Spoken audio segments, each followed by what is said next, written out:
Kathasravanthi Shri NK బాబు సంపాదకత్వం వహించి సంకలనపరిచిన నాకు నచ్చిన నా కథ కథా సంకలనం 3వ భాగం నుంచి సుబ్బారావుకి సన్మానం కథ రచన డాక్టర్ ఎంవిజే భువనేశ్వరరావు. వినిపిస్తున్నది పప్పు భోగారావు. డాక్టర్ ఎంవిజే భువనేశ్వరరావు గారిది అనకాపల్లిలో స్థిర నివాసం. అనేక కథలు రాశారు. వీరి కథలకు అనేక బహుమతులు కూడా వచ్చాయి. కథా సంకలనాలు వీరి సంపాదకత్వంలో వెలువడ్డాయి.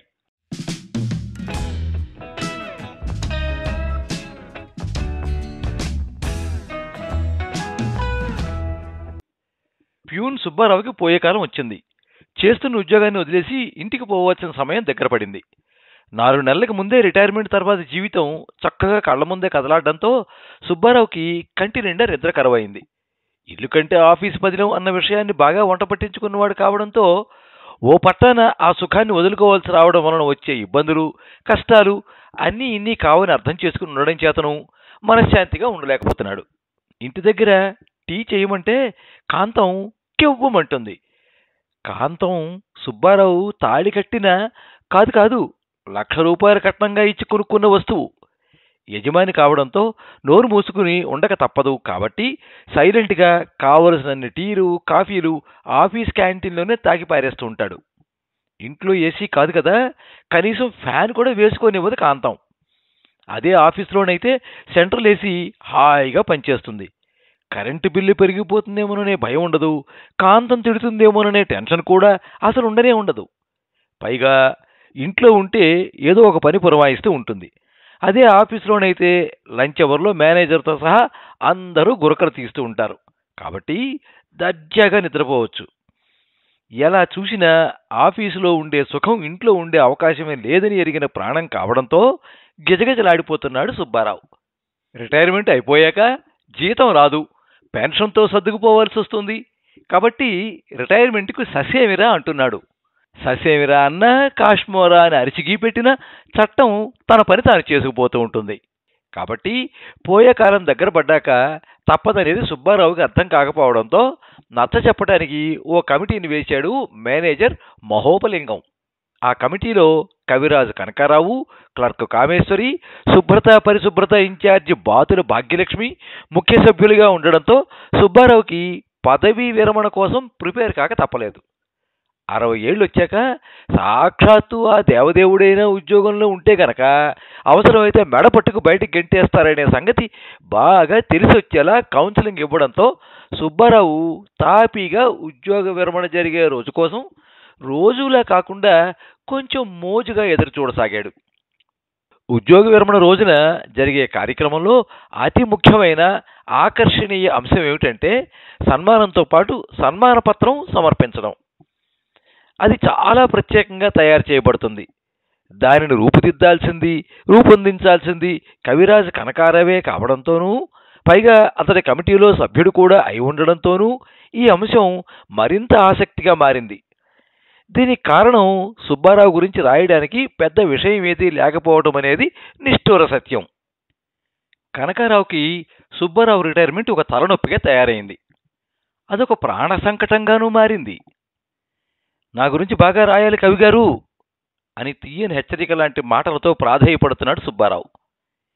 పిల్లికి చెలగాటం, ఎలకకి ఏదో సంకటంలాగున పరిస్థితి పరిణమించడంతో సుబ్బారావుని పిలిపించుకుని అతనికి జరిగిన సన్మానాలు, సత్కారాలు, అవార్డులు, రివార్డులు, బహుమతులు, బహుకాలంగా అందుతోన్న ప్రశంసలు అన్నింటినీ ఏకరువు పెట్టమన్నాడు కనకారావు. నోరెళ్లబెట్టాడు సుబ్బారావు. అలాంటివేమీ నాకు తెలియదు కవిగారు. అయితే గీతే ఇంట్లో పెళ్ళాం దగ్గర, ఆఫీసులో బాస్ దగ్గర, బేరమాడినప్పుడు చేపలమ్మే కుమారి దగ్గర తిట్లు చీవాట్లయితే తిన్నాను గాని పొగడ్తలు, ప్రశంసలు అనేవి నా జీవితంలో తెలియదు గురువుగారు అని చెప్పి తెలిసిందంతా ఏకరో పెట్టాడు.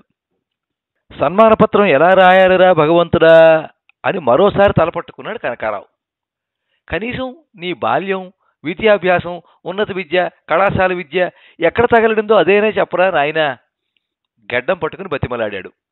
అదేంటి కవిగారు, నేను చదివింది 6వ క్లాసే కదా, అయినా నేను ఏ కాలేజీలో చదివాను ఇప్పుడు చెప్పక తప్పదంటారా? సుబ్బారావు ప్రశ్నకి తల పగిలినంత పని అయింది కనకారావుకి. నువ్వు 6వ తరగతి ఏ కాలేజీలో చదివావో, ఇంజనీరింగ్ ఏ కాన్వెంట్లో పూర్తి చేసావో డీటెయిల్డ్గా చెప్పరా బాబు. కనకారావు ఆదుర్దా చూసి కిసుక్కుని నవ్వాడు సుబ్బారావు. అరికాయల మంట తలకెక్కిపోయింది కనకారావుకి. పట్టరాని కోపంతో ఊగిపోయాడు. నీకు సన్మాన పత్రం రాయనంటే రాయను, నీకే కాదు జీవితంలో ఇంకెవరికీ రాయను, రాయలేను, ఇక నా వల్ల కాదు హిస్టీరిక్గా అరిచాడు కనకారావు. బాబాబు, అంత మాట అనొద్దు. నీవు రాసే సన్మాన పత్రం పైనే నా జీవితం ఆధారపడి ఉంది. నా భవిష్యత్తు ఎలా ఉండబోతున్నదనేది మీరు రాసే సన్మాన పత్రమే డిసైడ్ చేస్తుంది. నా కడుపు కొట్టకండి బాబు, నాకు అన్యాయం చేయకండి కవి గారు. సుబ్బారావు చెప్పింది విన్నాక ఆశ్చర్యంతో చూశాడు కనకారావు. నా సన్మాన పత్రానికి నీ జీవన చిత్రానికి అసలు సంబంధం ఏమిటి సుబ్బారావు? కుతూహలంతో అడిగాడు. ముందు సన్మాన పత్రం రాయండి బాబు, దాని గొప్పదనం ఏమిటో, నా జీవితంపై దాని ప్రభావం ఏమిటో తర్వాత నేను తప్పకుండా మీకు చెబుతాను బాబు గారు. సుబ్బారావు మాటలకు పరవశించిపోయాడు కనకారావు. సన్మాన పత్రం రాయడానికి సిద్ధమయ్యాడు. సుబ్బారావు రిటైర్మెంట్ రోజు రానే వచ్చింది. సభా కార్యక్రమం ఘనంగా మొదలైంది. సుబ్బారావు ఫ్యామిలీ అంతా ముందు వరుసలో కూర్చున్నారు. కొలీగ్స్, ఇతర స్నేహితులంతా ఆ తర్వాత వరుసల్లో కుర్చీల్లో ఆసీనులయ్యారు. వేదిక పైన సుబ్బారావు, పక్కన మేనేజర్ మహోపలింగం, మరో పక్కన కవిరాజు కనకారావు, క్లర్క్ కామేశ్వరి, చివరన బాతుల భాగ్యలక్ష్మి కూర్చున్నారు. ప్యూన్ సుబ్బారావు ప్యూన్ కాదు, ఒక వ్యాన్. ఆఫీసుకి కావలసిన వస్తువులను ఒక వ్యాన్లా వేగంగా వెళ్ళి అంతే వేగంతో ఎంతటి బరువైనా సరే మోసుకుని వెంటనే తిరిగి తెచ్చేస్తూ ఉంటాడు. సుబ్బారావు లేకపోతే లంచ్ అవర్లో నిద్రపట్టదు నాకు. రథమిగ్గా వచ్చే అతని గురక శబ్దం నా చెవులకు వినసొంపుగా జోలపాటలా ఉండి హాయిగా నిద్రపట్టేది. ఇప్పుడు నేను నిద్రలేని మధ్యాహ్నాలను గడపాలి. అందుకే ముందు జాగ్రత్తగా ఆ గురక శబ్దాన్ని మొబైల్లో రికార్డింగ్ చేసేశా. అది వింటేనే చాలు చక్కగా నిద్రపట్టేస్తుంది. టైంకి సుబ్బారావు టీ, కాఫీలు తెచ్చిస్తూ ఉంటే బుర్ర బాగా పనిచేసేది. ఇప్పుడు ఏం చేయాలో అర్థం కావట్లేదు. ఎప్పటిలాగే అందరూ ఆఫీసులో బాగా పనిచేయాలంటే సుబ్బారావుకి మరో 10 ఏళ్ళు ఎక్స్టెన్షన్ ఇవ్వాల్సిందేనని నేను డిమాండ్ చేస్తున్నాను.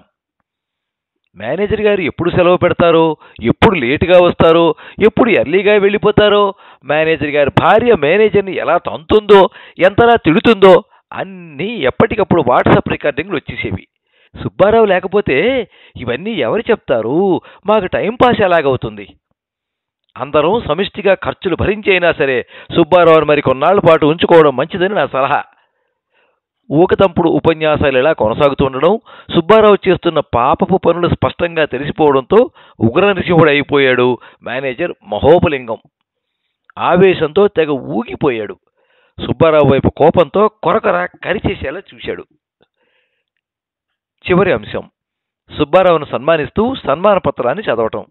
ఆ బాధ్యతను తన భుజాలకెత్తుకున్నది కవిరాజు కనకారావు కావడంతో చదవడం ప్రారంభించారు.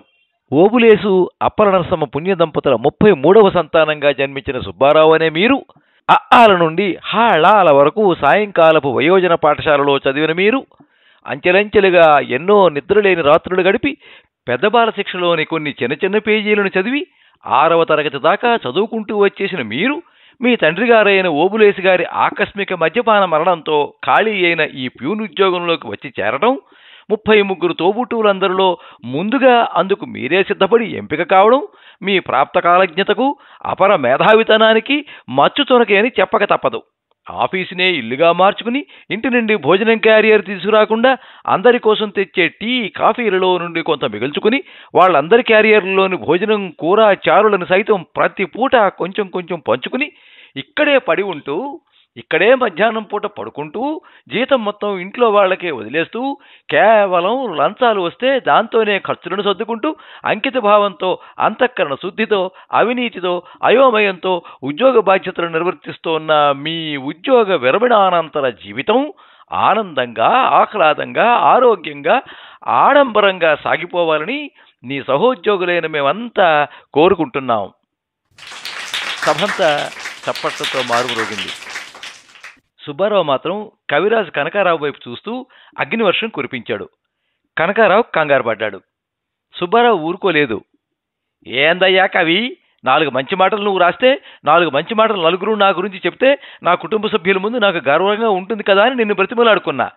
నా మొగుడు ఇంత గొప్పోడు అని నా భార్య, నా తండ్రి ఒక మహానుభావుడు అని నా పిల్లలు విని తెలుసుకుని రిటైర్మెంట్ అయ్యాక ఇంటి దగ్గర కూర్చున్నప్పుడు గౌరవంగా ప్రేమగా చూస్తారని ఆశపడ్డా. నువ్వేమో నా బండారం బయటపెట్టేసి నలుగురు ముందు నా పరువు తీసి పాతరేశావు. నా భవిష్యత్తు ఇంకా కుక్కల చంపినవిస్తారే. అది విని ఆనందంతో ఉబ్బితబ్బిబైపోయాడు మేనేజర్ మహోపలింగం. సన్మాన పత్రాన్ని చేతబుచ్చుకుని నేలకేసి కొట్టాడు సుబ్బారావు. అది చూసి అవమానంగా భావించి మధ్యలో లేచి బయటికి వెళ్ళిపోయాడు కవిరాజు కనకారావు. ఇంకా అక్కడ కూర్చోవడం దండగని చెప్పి సుబ్బారావు కాలర పట్టుకుని బయటికి ఈడ్చుకుపోయారు అతని కుటుంబ సభ్యులు. ఉద్యోగ విరమణానంతరం జీవితం ఎలా ఉండబోతోందో అవగతమై అర్ధాంతరంగా అక్కడి నుండి అదృశ్యమైపోయాడు సుబ్బారావు.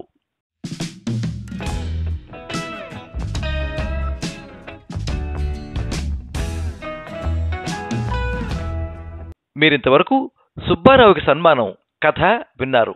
రచన డాక్టర్ ఎంవిజే భువనేశ్వరరావు. వినిపించినది పప్పు భోగారావు.